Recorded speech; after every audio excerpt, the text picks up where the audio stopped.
Урматтуу кыргызстандыктар, мен бүгүн өзүмдүн китебим тууралуу Дин иштер комиссиясынын, мамлекеттик комиссиянын мага жазган каты боюнча бир аз түшүндүрүп берейин, бир аз жооп берейин деп атай түз байланышка чыгып атам. Жазып отурганга убактым жок болуп атат, ошол себептүү.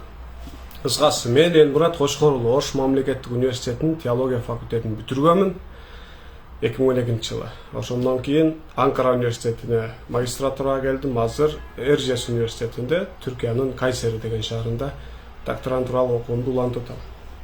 Мен монтип бир китеп жазганмын. Ислам илимдүүлөрдүн жана билимдүүлөрдүн дини деген. Бул китепке ар кандай реакция болуп атат, жакшы, жаман. Өткөндө Бишкекке барганда акыркы жолу Дин иштер комиссиясына кандайдыр бир корутунду чыгарып бересиздерби деп алып коюшум керек экен, салты ушундай экен бул иштин. Арыз жазып, анан бир экземпляр китеп таштап келгем. Кече жооп келиптир. Жоопто Дин иштер комиссиясы өздөрү окуптыр. Менин оюмча өздөрү окуса жакшы болмок. Кыргызстан мусулмандар дин башкармалыгынын расмий жообунда аталган китептин, бул китептин 32-102, 109, 110, 114 жана 300 беттеринде Ханафи мазхабына жана Матуриди акыйдасына төп келбей калган жерлери бар экен. Дал ошол себептүү Дин иштер мамлекеттик комиссиясы Кыргыз Республикасындагы дин тутуу эркиндиги жана диний уюмдар жөнүндөгү Кыргыз Республикасынын мыйзамынын 22 беренесине таянып туруп, бул менин китебимди басып чыгарууга жана таратууга каршы экендигин билдириптир. Эми бул Дин иштер комиссиясынын ою. Неге каршы болосуңар, неге антесиңер демекчи эмесмин. Мындай нерселерге үйрөнүп калдым. Бирок Кудай үчүн, Аллах үчүн, мындай акыйкат үчүн мен бир-эки нерсени талкуулап, коомчулук менен бөлүшүп коюшум керек. Башта Дин иштер комиссиясы болуу менен бирге. Мен айтылуу 22 беренени карап көрдүм. Ушул беренеге таянып туруп, ушу Элмураттын китебини таратууга болбойт деп атпайбы? Дал ошол себептүү мен ал беренени карап көрсөм, мындай 9 пункт бар экен ичинде. Мен Дин иштер комиссиясынан суранып кетет элем. Кайсыл пунктка таянып, ушул менин китебимди басып чыгарууга жана таратууга зыяндуу деп жатасыздар? Мен бир сыйра окуп чыктым. Негизинен ошол фундаменталдык, радикалдык нерселер болсо, ушундай ичинде ушуга үндөп койгон, коомдун мындай ынтымагын бузган, диний конфессиялар аралык мындай ызы-чуу чыгарып берген, динин кандайдыр бир баалуулук, тең салмактуулуктардын адебин бузган бир нерселер болсо тыюу салынат дептир. Мен азыр китебим боюнча кичпейил болбойм, ачык сүйлөшүшүм керек. Урматтуу Дин иштер комиссиясынын жетекчилиги, эгерде менин китебим кыргыз элини бузуп кое турган, кыргыздардын адебин бузуп кое турган, алардын диний ишеними жадырап, жайнап, жалтырап жогору кетип атса, мына ушул китеп ылдыйга тарта турган болсо, сиздер ушундай логика менен менин китебиме ушундай бир коруту чыгарып айтып аткан болсоңуздар, анда мен ишенимдүү түрдө айта алам. Сиздер уруксат берип, керек болсо, кээ бир мазхабтарда, кээ бир ошол диний теченияларда Курандын алдына өтүп кеткен китептер бар, биздин мечиттерде көп окулган. Но ошол китептердин жаздыгыңыздардын түбүнө басып жатып уктап аткан ошол китептердин бирөөсүндө дагы анда ак ниеттүүлүк, чын ниеттүүлүк, Кыргызстанды, мындай кыргыз элинин диний баалыктарын оңдой берүү деген бир миссиясы, чын ыкластуулугу жок деп айтылат. Эгер ушул китеп бузук боло турган болсо, анда башка китептерди токтоосуз көздөн өткөрүш керек болот. Мага сиздер жазган бул каттагы мынчанчы беттерде ушундай Ханафи Матуриди акыйдасына каршы келет экен деп каршы чыгып койгон кат мага мурда келген, башка муфтияттын өзүнө. Менде бар ал кат. Бирок мен ошого карабай муфтиятка ушинтип бир видео кайрылуу жасап, же кандайдыр бир билдирүү жасаган жокмун. Неге? Мен билгенден муфтият НПО. Мен ким болсом, ал НПОдогу ошол адамдар деле ошондой эле адамдар, алар дагы жеке адам, субъективдүү көз караштар сөзсүз иштин ичине аралашат. Анан ошол муфтий ушинтип жазып койсо китебиме эмнеге жаздың деген эмесмин, себеби ага мен убакыт коротконго татыбайт деп ойлогом. Дин иштер комиссиясы мамлекеттик комиссия болгон үчүн мен атайын сиздерге убакыт бөлүп атам, убакыт бөлүп сүйлөп атам. Эгер бул китеп зыяндуу боло турган болсо, анда келиңиздер. Атай качып аткам, убактым жок, башка эле иштерим кылайын депчи. Эгер менин китебим зыяндуу боло турган болсо, сиздер уруксат берип, мечиттерге жайнатып салган, диний окуу жайларга жайнатып салган, ар кандай диний мекемелерге жайнатып салган китептердин сапатын текшерип, окуп, бирме-бир дискуссия кылганга кимиңиздер макул дейсиздер? Ушуга дареметиңиздер, ушуга мындай эркиңиздер жетеби? Келиңиздер ушул нерсени ишке ашыралы анда.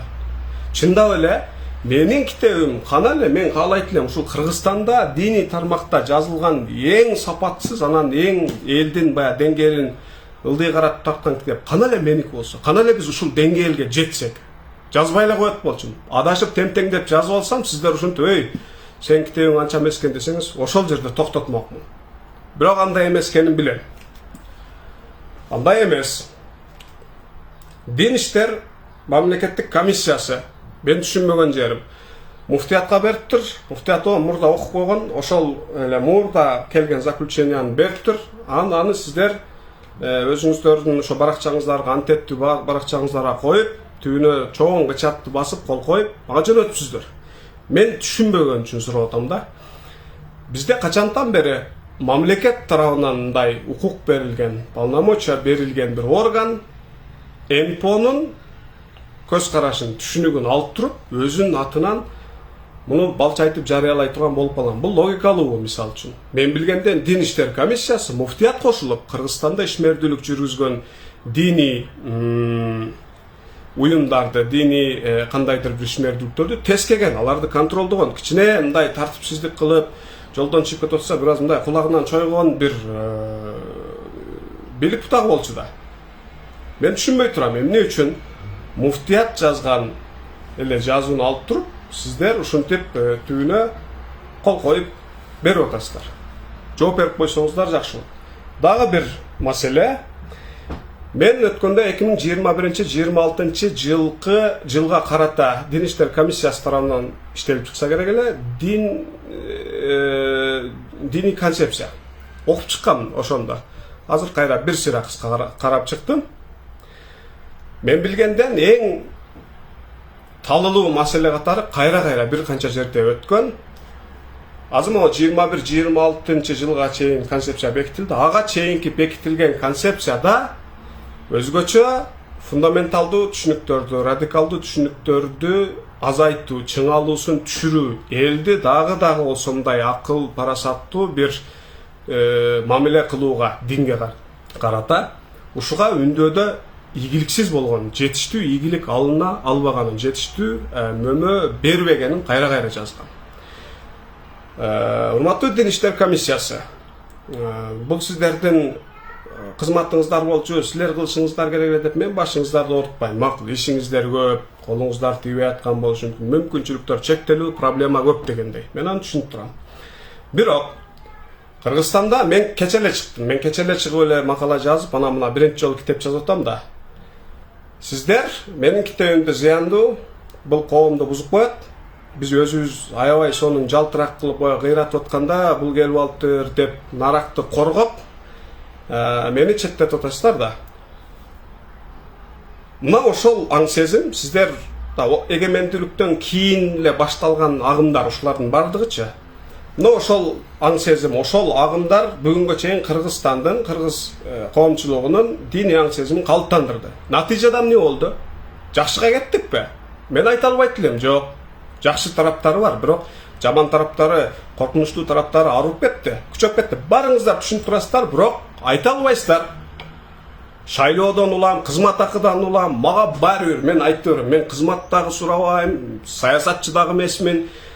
Кудай үчүн, Алла үчүн, негизгиси Кыргызстанда ошол диний аң сезими болгон диний бир сферада адамга окшоп жашагысы келген карапайым эл мына сиздерге окшогон сиздер айтып аткан тайкы аң сезимден улам зыян тартып калбаш керек. Алардын болуша турган эч кими жок. Сотто таанышы жок алардын.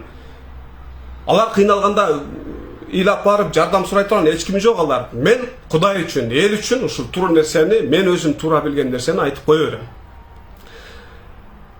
Бүгүнгө чейин мына ошол сиздер иттин жүнүнөн калың болуп кучакташып, мына өткөндө Тинчтер комиссиясынын башчысы фамилиясы Тойгонбаевбы же кишинин аты Тойгонбай ажыбы билбей калдым. Ошо Тинчтер комиссиясынын төрагасы Калжыбек Ташиев тарабынан ачылган Чубак ажы мечити бар болчу Жалал Абадта. Ошонун ачылышына барып сүйлөп атып, мына бул ошол ажыкебиздин бизге осуяты болгондой болсун.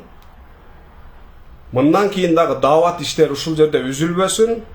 Ушул мына дааватчылар силерге таказа деген сөзүн мен видеодон көргөм. Айтайын дегеним, сиздер иттин жүнүнөн калыңсыздар алар менен. Бирок ошолор калыптандырган диний аң сезим Кыргызстанды, кыргыз коомчулугун кайерге алып келди? Кече жакында чыккан Сириядагы кризисте канчалаган адамдар өлүп кетти. Алар мындай кыргыз баласы туулганда эле жанагы уюткусу айны туулган эмес, ал таптаза бала болгон. Жөн койсоң илимпоз боло турган потенциалы менен туулган. Бирок ошол туура эмес диний түшүнүктөрдөн улам ошол жерге барып согушсам бейишке кирет экен деп өлүп кетти мисалы үчүн. Мына ошол диний түшүнүктөрдөн улам контролдодуңуздарбы сиздер мисалы үчүн? Ошого каршы да айттыңыздарбы? Бүгүнгө чейин биз туура эмес кылып коюппуз. Бир мындай бүгүндөн кийин деле ушул эле формада улантып атабыз, бир кайрадан карабайлыбы деген нерсе оюңуздарга келдиби мисалы үчүн? Жүрөгүңүздөр оорудубу? Көңүлүңүздөр сыздадыбы сиздердин? Күйгөн адам катары.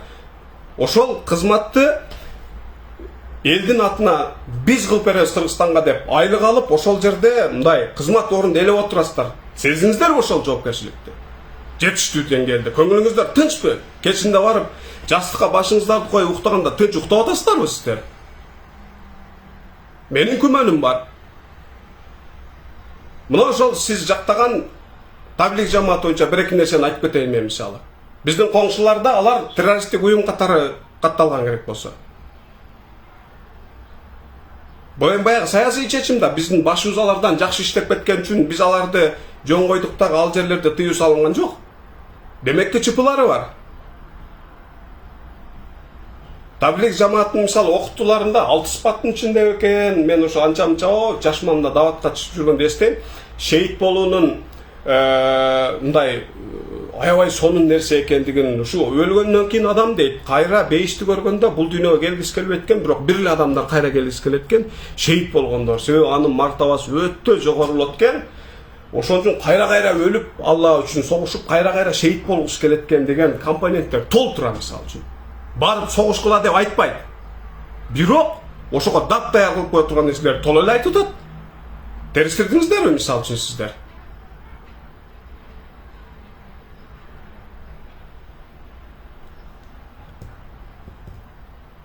Андан башка дагы көп.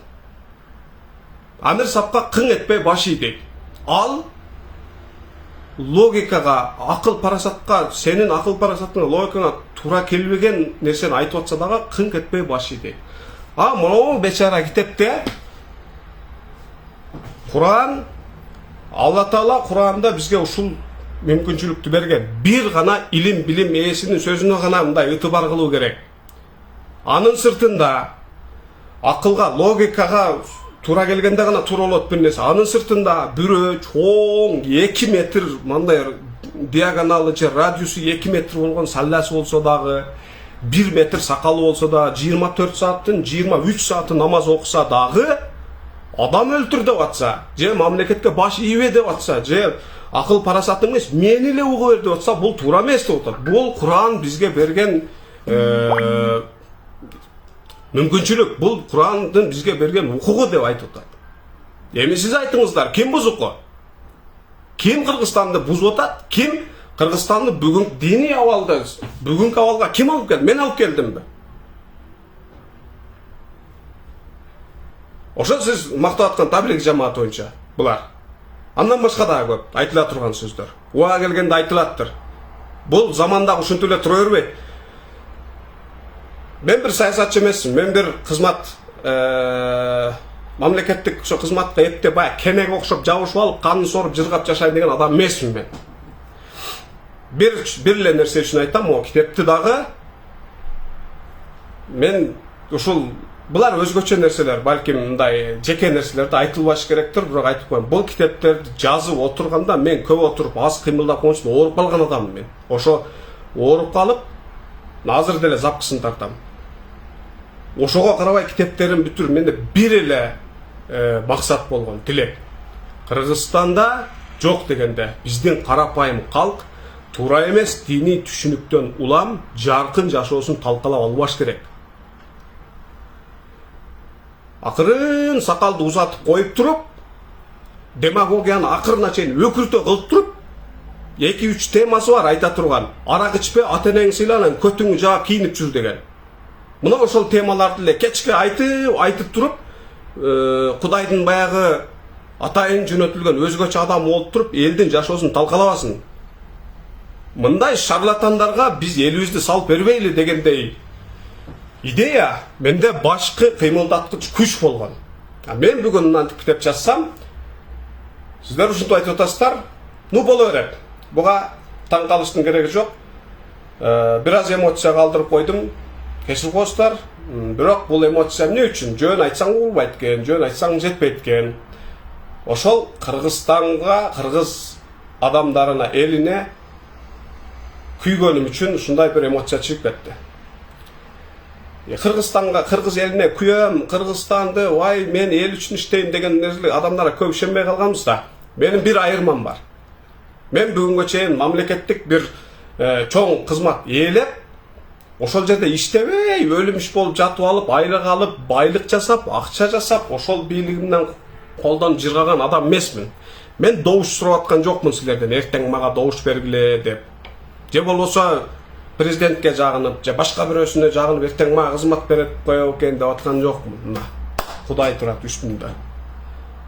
Дал ошол себептүү мен мындай болгону чын жүрөгүм менен, ак жүрөгүм менен биздин адамдар ушул туура эмес диний түшүнүктөн садака чабылып кетпесин деген максатта мен ушуларды айтып атам.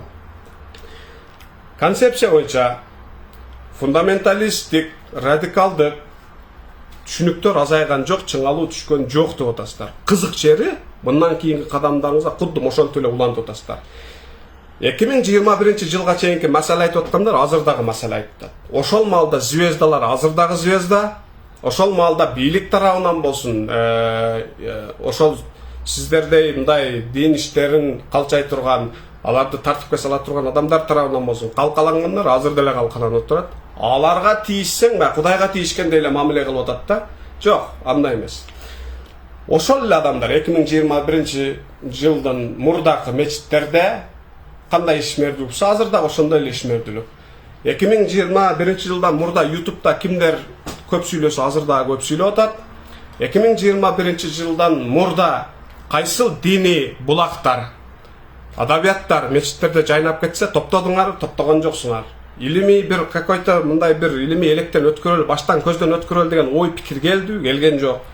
Ушунча окуп калды, айтып коеюн, мына Матуриди акыйдасына, анан кийин Абу Ханифа биздин мазхабка туура келбейт экен, ошон үчүн жазышына каршыбыз деген. Биринчиден цензура бул, экинчиден мен ушун туура келет экенин далилдеп бере алам. Дин иштер комиссиясынан ким мен менен түз эфирге чыгат? Мүмкүн болсо башчысы чыксын, кол койгон киши. Баягы алар белдире, мен кол койгон, мен билбейм дей турган нерсе эмес, макул. Муфтиятка да учур келет. Кудай кааласа сүйлөшөбүз. Алар менен да талкуулайбыз бул темаларды. Ким элди алдап атат экен? Ким метекурттук кылып атат экен? Ким демагогия кылып атат? Ким элге күйүмүш болуп туруп канын соруп чеп жыргап атат? А ким чындап элге күйгөн үчүн чыргырап атат? Мен жашайм, жашабайм, балким биздин көзүбүз өтүп кеткенден кийин ачыкка чыгаптыр. Бирок тарых үчүн мен ушуга бармын. Мен ушуга кызыктармын. Дал ошол себептүү концепцияны балча айтып жазды. Фундаменталдуу, радикалдуу немелер азайган жок дейт. бирок траекториясында көзгө көрүнөрлүк өзгөрүү барбы? Жок. Жок. Мен айта тургандарым ошо. Өткөндө Дин иштер комиссиясына бир кирип, мен деңгээл жагынан айттым да. Чогулуш болуп кичине сүйлөп бересиң деген макулдап бардым эле. Анан бир жигит айтат, атын унутуп калдым мен. Мен сиздин китебиңизди окуп чыктым.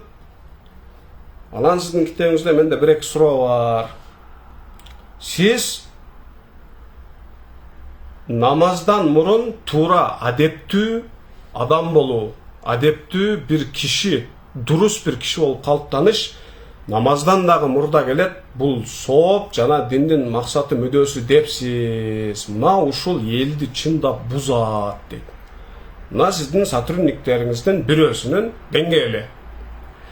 Сиз өзүңүз барып алып Дин иштер комиссиясынын жетекчиси катары дагы башка кандай айтылган айтылбаган нерселер бар билбейм, бирок ошол жерде таказа деп жүрөсүз. Бул таказа деген ошол таблик жамаатынын жаргондорунан бирөөсү. Сиз бүгүн мисалы үчүн мына кишинин көз карашын алып туруп, бунун китебин жок кылам деп айтып аткан киши деле таптаза периштеден аз эле айырмасы болгон киши эмес. Ал деле бир жамааттын кишиси. Хотя мен эч бир жамааттын адамы эмесмин, мисалы өзүм. Мен өзүм бүткөн теология факультетинин жарымынан көбү мени бул динден чыгып кетти деп жүрөт керек болсо. Көрүп атсаңыздар, социалдык медиадан, башка жактан. Агайларымдын жарымы мени сындап жүрөт. Керек болсо бир учурда тагдыр боюнча мен айткан ой пикирими YouTube'га видео кылып жасап киргизген учурда теология факультетинин, Ош мамлекеттик университетинин теология факультети университет ушул нерсени алдын ачат, академиялык эркиндикти деген факультет расмий билдирүү жарыялаган. Биз бүтүрүүчүлөрүбүздү жакшына эле кылып мына молдолор силерге жактыра турган кылып эле окутабыз, салттуу кылып эле. Анан эле кысталактар булар кийин барып туруп башка жакта окуп өзгөрүп кетсе ага биз жооп бербейбиз. Короче, Элмуратты биз жакшына эле кылып окутканбыз, мындай силердин алиги мындай бир көз карашыңарга эле туш келе турган кылып, андан чыкпай турган кылып, башына отуруп алып жанагы жаңгак чагып жей берсеңер деле унчукпай отура бере турган кылып эле тарбиялаганбыз. Бирок бул кийин окуп кетип өзү ушундай болуп кетти да, буга биз жооп бербейбиз деп. Анан акырына дагы секем мондай кулак чойгондой кылып биздин бүтүрүүчүлөргө дагы сунушубуз бир аз мындай жоопкерчиликтүү мамиле кылса деп билдирүү жарыялаган. Негизи университет, факультет академиялык эркиндиктин ачкычы болушу керек болчу. Не дейбиз? Буларга таң калбайбыз. Ушундай түшүнүктөрдүн өзгөрүшү оңой болбойт. Жаңы, эски жанагы чирип жатып калган, бирок ошентсе деле нан жедире берген көп адамдын жанагы креслосу козголот да мындай түшүнүктөр мененчи. Диний баягы шарлатандарга алданбагыла деп атам мындайча айтканда мен. Ада Алла Таала ар кимге акыл эс берген, ошол акыл эстен гана жооптуу тутат. Эртең ошодон гана сурак кылат. Куран бизге ушул эркиндикти берген. Азирети пайгамбардын сүннөтү ушул бизге эркиндикти берген деп атсам, кимге жакпайт, кимге жагат, сиздер башынан ойлонуп көрүңүздөр. Так что мен эч кандай сектанын мектанын адам эмесмин, өзүм факультеттин тарабынан жактырылбай жүргөн адаммын. Макул, Кудайдан калбайлы. Факультет жактырбай кое берсин, Дин иштер комиссиясы поктосун, муфтият жектесин, талатсын. Жанагындай. Анан биздин молдонун маселасы онтип айтылган жокко деген адамдарына талат чыргасын, Кудайдан калбайлы. Ошол мен түз эфирге эгер кандайдыр бир программа кылсак келип, ошол беттерде кайсыл пункттар 22-чи мыйзамдагы 22-чи берененин кайеринен туура келбей калган үчүн сиздер бул китептин сатылышына, басып чыгышына каршы болуп атасыздар. Ошону далилдеп бериңиздер. Бул мен моралдык бир укугум болсо керек дейм да. Мен ошол нерсени сиздерден суранып, өтүнүп кетет болчумун. Бирок айтып коеюн, ал жерде маселе болбойт. Жанагындай минбарга чыгып алып, же болбосо трибунага туруп алып, кечке жанагындай Кыргызстан деген билебиз да, жанагы маселе айтып аткан, айтылган маселелердин бардыгы туура эмес. Бардыгы туура эмес дегенде бардыгы эле туура эмес. Туура жерлери бар, бирок туура эмес жерлери да кандан көп. Түз эфирге келгенде ошол мен айтсам эле Элмурат угуп тура өткөн дебеңиздер. Менин дагы аргументтерим болот, менин дагы суроолорум болот бул жолкусунда. Ошону дагы эске алып коюңуздар. Жакшы калыңыздар, ким адашып кетсе, ким туура эмес жолдо жүрүп калса, Кудай өзү туура жолго салсын. Омин. Анан ушундай билип туруп кычыган, билип туруп ушундай жеке кызыкчылыктардан баягы бийликке болгон дейли, же кайдыгерликтен ушинтип аяктан алып туруп жазып койгон адамдарды Алла Таала өзү табый аласын эми, не дейли, адамдын колунан келбейт. Омин. Жакшы калыңыздар.